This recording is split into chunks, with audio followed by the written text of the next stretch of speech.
கள்ளத்தராசு அவருக்கு பிடிக்காது. இப்போ திருப்பி கவனிச்சுன்னு வரலாம். இப்போ நம்ம கிட்ட வரலாம். அந்த உக்ரானக்காரனை பார்த்து வந்து நிற்கிறோம். உக்ரானக்காரன் 2 பேர் இருக்கிறாங்க.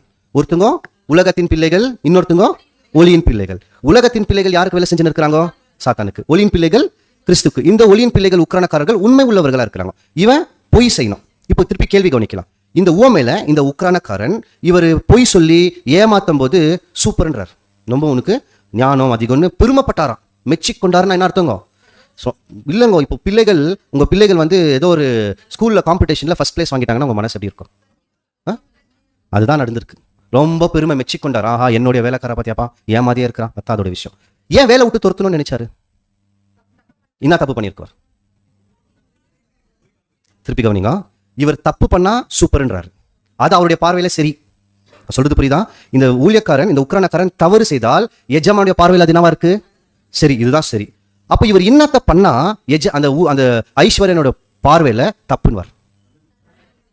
புரியுதா? இன்னொரு சொல்லணுமா? கிட்ட கரெக்டா சொல்லிட்டீங்க. திருப்பி இன்னொரு சொல்லலாம் பாருங்க. இவர் தப்பு பண்ணா அவர் நல்லதுன்னு. அப்ப அவர் தப்புன்னு சொன்னா இவர் என்ன பண்ணிருக்கணும்?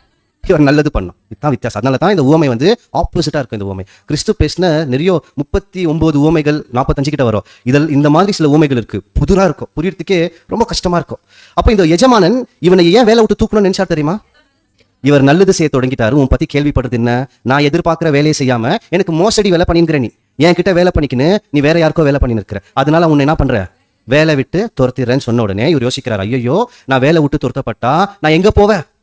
கொத்துக்கிறதுக்கு எனக்கு பலன் இல்லை. நான் போய் பிச்சை எடுக்கிறதுக்கு எனக்கு ரொம்ப பெருமை, நான் வெக்கப்படுகிறேன், நான் போக மாட்டேன். உனக்கு என்ன வேணும்? நான் செய்யறேன், இந்த எடுத்துக்கோன உடனே சந்தோஷப்பட்டார். இப்போ சொல்லுங்க, இந்த மனுஷன் அந்த பொய்யெல்லாம் சொல்றதுனால என்ன கனிகளை கொடுத்தார்? அந்த கெட்ட கனிக்கு பேர் என்ன? மாம்சத்தின் கிரியைகள். புரியுதா? மாம்சத்தின் கிரியைகள் கொடுத்த உடனே அவர் சந்தோஷப்பட்டார். அப்ப அவரை வேலை விட்டு துரத்துறாருன்னா இவர் எதை கொடுக்கல? ஆவின் கனிகளை கொடுக்குறாரு, வேலை விட்டு போயிடு பண்றாரு. மாம்சத்தின் கனிகளை கொடுத்தா சந்தோஷப்படுவார். இப்போ நம்ம கிட்ட வரலாம். நம்ம உக்ரானக்காரன் தானே. இங்க ஒருத்தர் இருக்கிறார், இங்க ஒருத்தர் இருக்கிறார். பார்த்தா அதாவது ஒளியின் பிள்ளைகள், உலகத்தின் பிள்ளைகள். இன்னைக்கு நம்ம மாம்சத்தின் கனிகளை தேவனுக்கு கொடுக்குறோமா அல்லது ஆவியின் கனிகள் கொடுக்குறோமா?